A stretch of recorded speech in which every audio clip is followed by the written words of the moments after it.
She didn't speak when they cuffed her at Fort Carson. No name, no rank, just a woman in an orange jumpsuit whose silence unsettled every guard. She'd been caught on a SEAL training ground moving like someone born in the shadows. The courtroom expected a quick conviction, until the rear doors creaked open and a 4-star general walked in, his service coat still dusted from the road. Every uniform rose instinctively. The judge's hand froze mid-motion as she read the black-sealed file, and in a single breath, the case unraveled. The woman they'd arrested had already been declared dead 12 years ago. If this story resonates with you, consider subscribing to hear more untold accounts of silent valor, hidden missions, and the warriors who serve in shadows without ever asking to be seen. The courtroom at Fort Carson buzzed with restrained military decorum. Uniforms filled the benches. Army greens, Air Force blues, a few dark-suited observers from unnamed agencies. The kind of presence that meant something larger than protocol was unfolding. Rain slicked the tall windows, streaking the glass like the start of a war movie. Outside, thunder rolled over the jagged spines of the Rockies, distant but coming closer. In the defendant's chair sat a woman, expression unreadable, clothed in an orange jumpsuit that hung loosely on a frame built for endurance rather than comfort. Hands cuffed at the waist, ankles shackled. Her posture remained upright, her gaze fixed forward. Not defiant, not afraid, just still. Her presence unsettled the courtroom more than any outburst ever could. The judge, Colonel Miriam Halstead, reviewed the docket with mechanical efficiency. She'd presided over tribunals for espionage, insubordination, even treason. But this woman with no identification, no serial number, no fingerprints on file, was different. The case folder read simply, "Unidentified female, possible insider threat." The Air Force prosecutor shuffled notes beside her, confident this would be quick. A procedural cleanup. Detainee refuses to confirm name, rank, or affiliation. The prosecutor began. She was apprehended on restricted grounds after bypassing 2 perimeter checkpoints and infiltrating a classified SEAL training exercise. When confronted, she used advanced counter-surveillance techniques and carried an unregistered sniper rifle with foreign modifications. The woman did not respond. Colonel Halstead leaned forward. "Do you wish to speak, defendant?" The silence that followed was not passive. It was intentional, and the entire room felt it. Then the doors opened. Not hurried, not slammed, just opened, as if by unseen signal. And in walked a man the room hadn't seen in years but instantly recognized. 4 stars gleamed beneath the brass lighting. Rows of ribbons decorated a chest built like a command bunker. General Nathaniel Reeve. He said nothing at first. He didn't need to. The air shifted. Military personnel in the gallery rose without instruction. MPs straightened. Even the judge's fingers froze on the gavel. Reeve walked the center aisle with a calm, honed by decades of leading warriors into impossible missions. In his left hand, he carried a sealed black envelope. He stopped in front of the bench, saluted, and placed the envelope in the bailiff's hand. The room was now silent enough to hear the envelope tear. Halstead read. Her eyes moved once across the first page, then again, slower. Her complexion drained of color. She looked up, not at Reeve, but at the woman in the jumpsuit, and everything changed. 2 days earlier, before the courtroom, before the cuffs, the woman arrived at Echo Ridge under a thick veil of clearance codes and quiet nods. The base sat buried deep in Colorado's wilderness, officially a munitions testing site, unofficially a crucible for operators handpicked for things that didn't happen on paper. Snow clung to the pine branches like silence. Everything here was quiet, deliberate, and unfinished. She stepped off the blacked-out Humvee at 0500, wearing no insignia. Just weather-worn cargo pants, a thermal jacket zipped to the collar, and boots with soles that bore the faint scarring of foreign sand. No duffel bag, just a hard-shell rifle case in one hand and a small notebook in the other. "Name?" asked the range sergeant.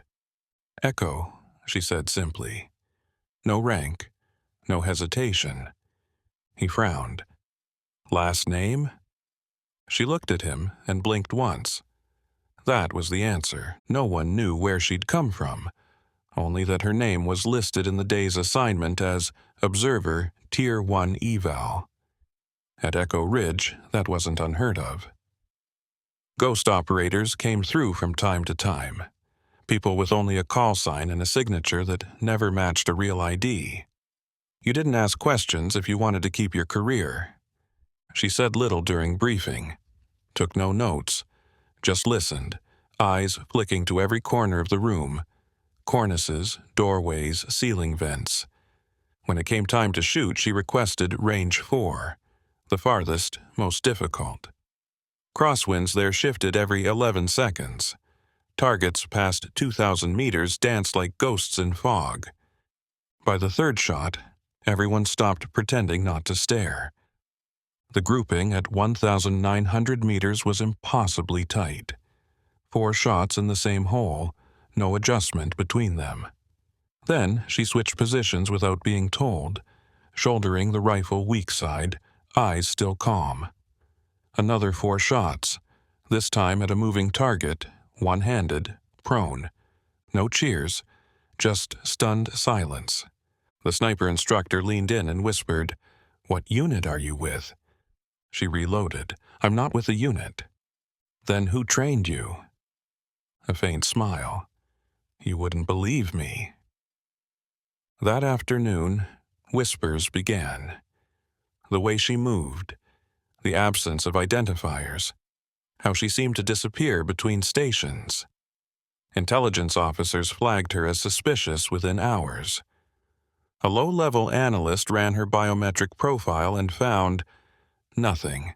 No match, not military, not civilian, not even federal, just Echo. That evening, a quiet message was sent up the chain. Level 3 containment requested. Possible impersonator. High threat potential. The arrest order came at 200. She was already waiting. She didn't argue when they took her rifle. Didn't flinch when they escorted her from the range, hands behind her back, boots silent on the gravel. No resistance. No protest. Just the same eerie composure that had unsettled half the base in less than 24 hours. Base security logged the detainment under non-compliant observer. The internal alert was more blunt. Unknown operator, potential infiltration. They ran her prints. Nothing. No match in DOD, DHS, FBI, or even civilian law enforcement.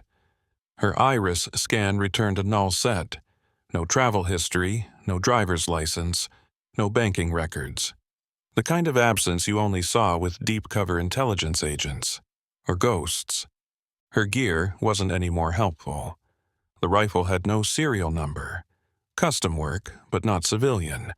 Components drawn from 6 different manufacturers, some American, some foreign, and at least one part that didn't exist in any known supply chain. The notebook she carried was blank except for a hand-drawn grid of latitude and longitude coordinates and a 7-digit number, scrawled in red ink with surgical precision. 2 hours after she was brought in, a call came down from range operations. A trainee had been injured. Mid-exercise, a misfire triggered a detonation that knocked him flat. Concussion, no fatalities, but the timing lined up too neatly. Echo had been within 40 meters when it happened, on a part of the course no one remembered assigning her to. And yet, when the medics reviewed drone footage, there she was, pulling the trainee clear before the second charge blew. Movements precise, deliberate, trained. Still, she said nothing. Major Briggs from Base Intel sat with her for 2 hours. He tried the direct approach, then psychological tactics. He spoke in Farsi, Pashto, even Russian. She responded in kind, briefly, just enough to let him know she understood, then returned to silence. That rattled him more than anything. Eventually, the order came down. Detain. Impersonating a service member. Obstruction of a classified training protocol. Pending tribunal. They walked her down to the holding cell without chains. Just 2 MPs and a quiet echo of boots in a concrete hallway. She didn't look at them. Her eyes scanned the layout. Door placement, fire alarms, ventilation gaps, measuring. Inside the cell, she sat on the cot without direction. Still composed, still silent. No badge, no record, no name. But everything about her said, operator.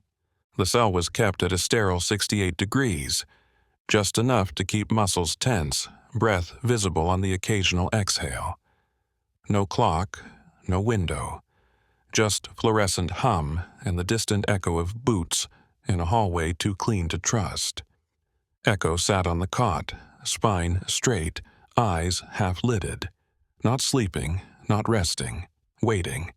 The guards started to make jokes after the first day. Gave her nicknames.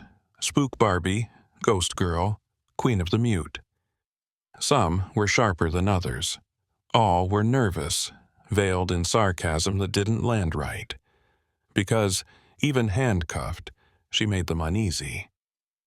She moved with the kind of control they hadn't seen outside Tier 1, if even then.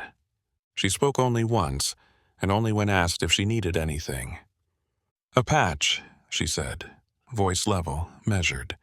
Sear, Sierra Echo, it's in my rifle case, bottom panel. They didn't take it seriously at first. The commanding officer on duty laughed. She wants her merit badge. But protocol was protocol. They found the sealed envelope where she said it would be. Taped inside the hard case's false floor, below the bolt assembly. Black wax seal. Inside, a single fabric patch, frayed at the edges, bearing no official insignia. Just a stitched outline of a mountain range over 2 letters, EC. They gave it to her. She took it with both hands, held it for a moment like something sacred, and tucked it under her collar near her chest, then resumed her silence. The psych evaluation was inconclusive. Likely trauma-related mutism, possibly delusional. Subject exhibits high-functioning discipline but resists all authority cues. No signs of distress, no signs of fear. The report failed to note that she never blinked unless she chose to, that her posture never sagged, not once, that she seemed to hear conversations 2 rooms away. Corporal Jenna Roth was the only one who noticed how her gaze traced every security camera's blind spot, how she timed each guard shift to the second, how she glanced up exactly when the automated lock system reset at 0200. It wasn't paranoia, it was rehearsal, silent drills. Roth watched her from the corridor one night as Echo lay on the cot, not asleep, but still, breathing in slow, controlled intervals. Eyes closed, but not unseeing. "She's not crazy," Roth whispered to herself. "She's just waiting." For what, she didn't know, but something told her it would arrive soon. Major Rachel Monroe had seen her share of strange. 11 years in the JAG Corps, 6 overseas deployments, and a security clearance high enough to read reports that made most officers lose sleep. She'd defended operators accused of war crimes, intel officers who'd gone too deep, even a Delta sergeant who once vanished for 4 months and returned with no explanation but a 1,000-yard stare. But nothing about this case fit any pattern. Her client, if that word even applied, sat across the table in the interview room with the same silent intensity she'd maintained since detainment. Orange jumpsuit, cuffed hands resting neatly in her lap, eyes steady, not defiant, just still. Monroe tried every approach. Legalese, empathy, confrontation. "I'm here to help you" gave way to, "You're not leaving this place unless you work with me." None of it moved her. "You're not helping yourself," Monroe finally said on day 3. "Right now they're labeling you a hostile impersonator. They're prepping to move this to federal hands. And trust me, once it's out of our jurisdiction, you disappear. Forever." The woman looked up, calm, focused, then said, simply, "Ask intelligence to pull Echo Ridge." That was all. One sentence, spoken softly, like a challenge left on a battlefield. Monroe filed the request out of sheer instinct.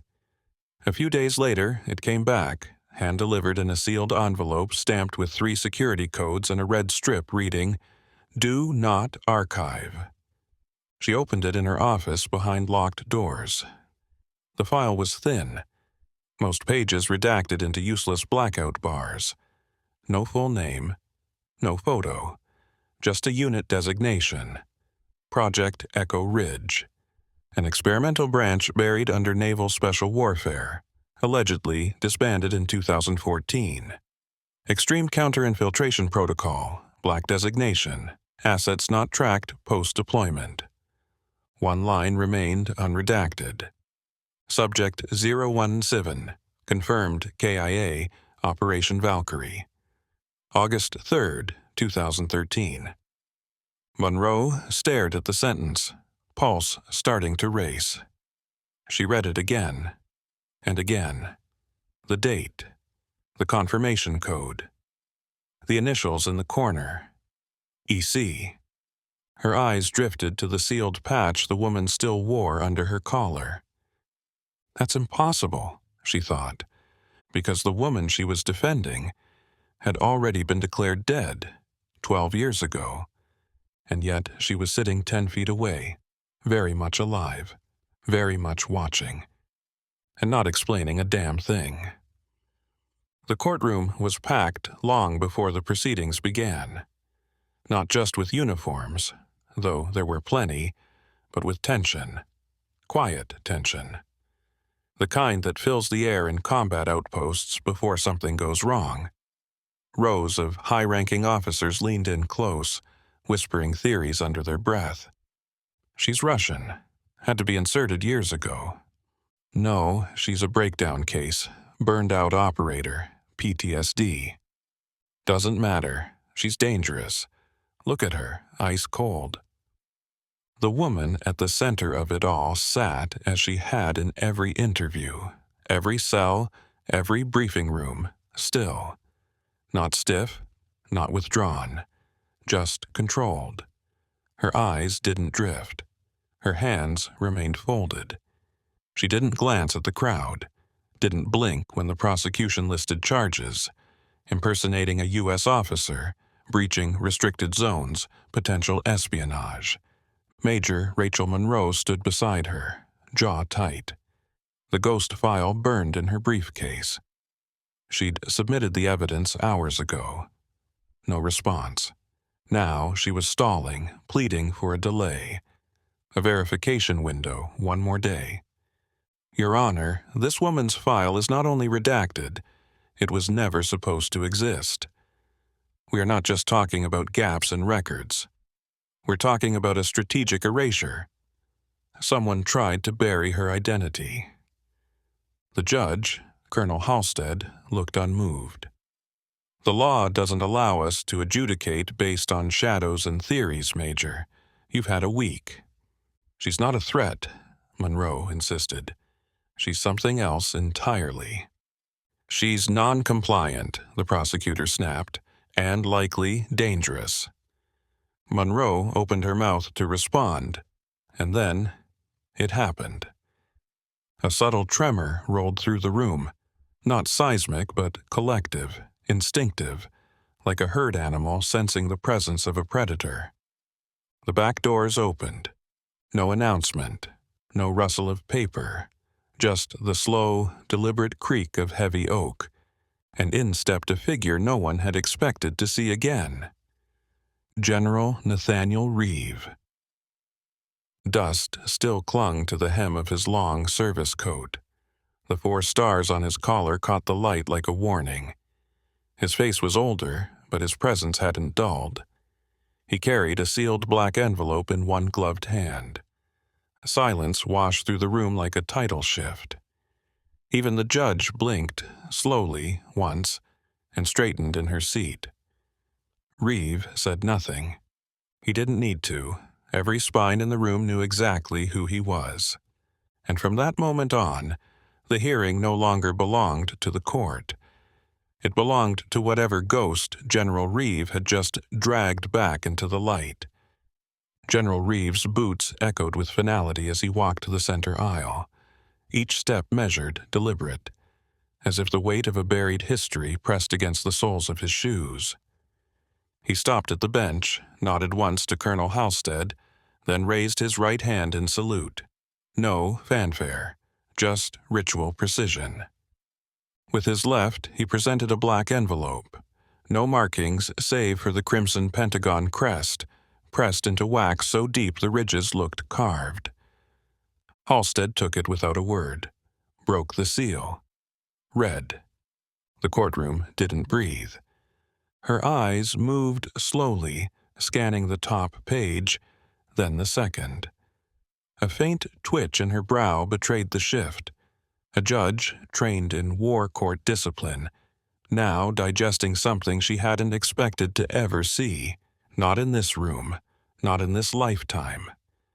Her voice, when it came, was different. Sharper.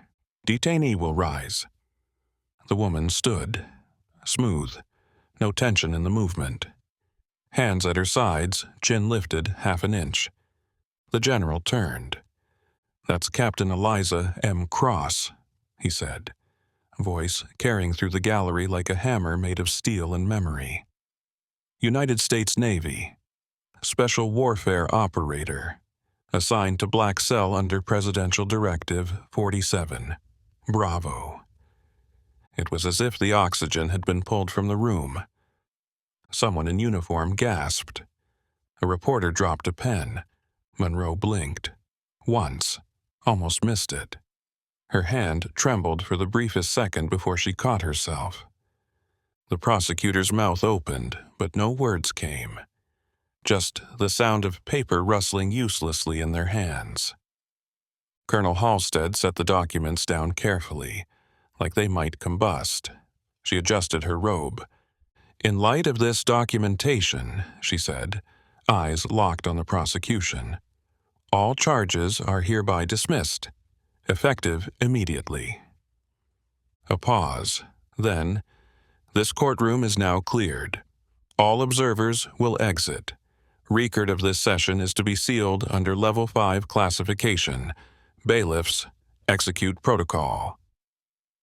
The gavel struck once, sharp, final. As the room emptied, Reeve approached the defense table. Monroe stood stunned as the bailiff unlocked the restraints. Eliza Cross rolled her shoulders once, a motion so slight it could have been instinct. "Captain," Reeve said quietly, "you held the line, as ordered." She met his eyes for the first time. "I never left it." The room was windowless. Just 4 walls of matte steel and a single light humming above the conference table like it didn't know it was illuminating classified history. Major Rachel Monroe sat across from General Reeve, a glass of untouched water in front of her, hands folded to keep them from shaking. The courtroom had been cleared 6 hours ago, but the air still carried the weight of what she'd witnessed. Reeve set a thick binder on the table between them. It bore no name, no title. Just a strip of tape across the spine. EC, Echo, Unseen. "She wasn't supposed to surface," Reeve said, voice even. "Not like that." Monroe said nothing. He opened the binder. Grainy surveillance photos, Field reports marked top secret, redacted communications, and then, near the center, a single photograph. Eliza Cross in desert camo, face streaked with dirt, eyes scanning the distance with surgical detachment. "That image is from 2012, he said. 9 months before Valkyrie." "Operation Valkyrie," Monroe echoed. "That's the mission she supposedly died on." Reeve nodded. Black Cell sent her under alias, embedded in a rogue defense firm, Atlas Security, contract killers with Pentagon access. We suspected foreign compromise, deep infiltration. Contractors had gone from supplying security to selling operations. Cross's job was to disappear inside. No contact. No exit strategy. Just intelligence collection and, when required, elimination. Monroe stared at the page. But she lived, and no one corrected the record? "Only 2 people knew she survived," Reeves said. "Myself and Director Hall at the Office of Strategic Initiative. We buried her record to protect the assignment. Scrubbed every digital trace. Echo Ridge was folded, and Cross became a ghost." Monroe's voice lowered. "So, when she showed up at the training base..." Reeve closed the binder. "She was still operational. Her extraction hadn't been authorized. We suspect she was tracking a secondary target, someone trying to re-establish Atlas influence through official channels. But the arrest wasn't planned. That was an uncontrolled variable." "And she didn't break," Monroe said quietly. "Not once, even in court." "She held cover," Reeve replied, "because she thought the mission wasn't over." Monroe looked at the door, then back to the sealed binder. And for the first time in her career, she realized that justice had nothing to do with truth, and everything to do with what was allowed to be remembered. The debrief room wasn't large, but it was fortified. Triple reinforced walls, white noise generators, Faraday shielding, the kind of place where the nation's deepest secrets whispered just loud enough to be heard by those who'd earned the silence. The air was cool, clinical, unwelcoming. But Eliza Cross sat comfortably in the chair across from the brass and analysts, hands resting lightly on the table, as if she belonged to the room more than anyone in it. Unshackled, reinstated, alive, officially, for the first time in over a decade. General Reeve stood to the side, arms folded. He hadn't spoken since she entered. Not out of caution, but respect. This wasn't a conversation. It was testimony. A senior analyst tapped a recorder. "Agent Cross, please begin." She didn't look at the recorder. Her eyes swept the men and women around the table. Officers, analysts, 2 plainclothes from the Office of Special Projects. None of them had ever seen her work. Most never would again. Then, without preamble, she began. "Atlas Security Group restructured under the shell name Iron Shade Logistics 4 years ago. 3 weeks ago, I confirmed an arms route operating through decommissioned military depots in Eastern Europe, masked under NATO compliance codes. The logistics framework used encryption protocols that were last issued to Tier 1 command systems, meaning someone in uniform signed off." She placed a thin USB drive on the table, followed by a folded sheet of paper. Coordinates, names, access points, and, finally, a list handwritten in sharp block lettering. At the top, domestic contacts, known compromise. The room went still. One of the names wore 3 stars. Another still served at CENTCOM. Reeve moved first, picking up the paper. His eyes scanned it slowly, shoulders drawing tense beneath the weight. When he finished, he set it down with care, as if it might explode if handled too quickly. "You died in 2013 to protect us," he said quietly, "but they're still here." And they kept digging.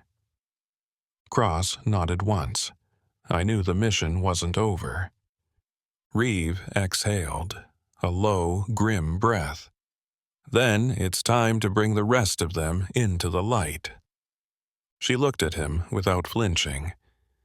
Not all shadows deserve to be kept. The envelope arrived without warning. No postmark, no return address, just a small, sand-colored packet resting on Major Rachel Monroe's desk when she returned from a morning briefing. Her name was written in block letters, nothing else. She paused before opening it, as if sensing something sacred inside. No one in the JAG office noticed when she closed her door and sat down alone. No one saw the stillness in her hands, the quiet reverence as she peeled back the flap and let the contents slide into her palm. A metal, old, weathered. The surface dulled by time but unmistakable. An early issue of the Navy's clandestine Silent Valor Commendation. It hadn't been officially awarded in over 20 years. Technically, it never existed. Monroe had only seen it once before in a redacted case file that ended with a full burn order and a senator's resignation. Beneath it was a single folded note, handwritten on tan field paper. For those who held the line quietly. Easy. Monroe didn't smile. She didn't cry. She just sat for a long time, staring at the metal, feeling its weight. Not just the metal, but what it represented. Sacrifice that wouldn't be televised. Victories that would never be acknowledged. The quiet threads that held the country together, sewn by hands the world never saw. Eliza Cross had disappeared again. No forwarding base, no new alias on file. As far as official channels were concerned, she had returned to the nothing from which she came. But Monroe knew better. She would be out there again, embedded in another hostile cell, tracking another hidden threat, slipping back into shadows without ever leaving a footprint. That was her world, not for glory, not even for duty anymore, just because someone had to do it. Some operatives carry weapons, others carry truth. But Echo, she carried both, and more. Monroe placed the medal in her drawer, not to hide it, but to protect it, to remind herself that some battles weren't fought in courtrooms, and some warriors never wore dress blues. They wore silence, and precision, and scars no one would ever see. Eliza Cross still walked among them, and Echo still carried,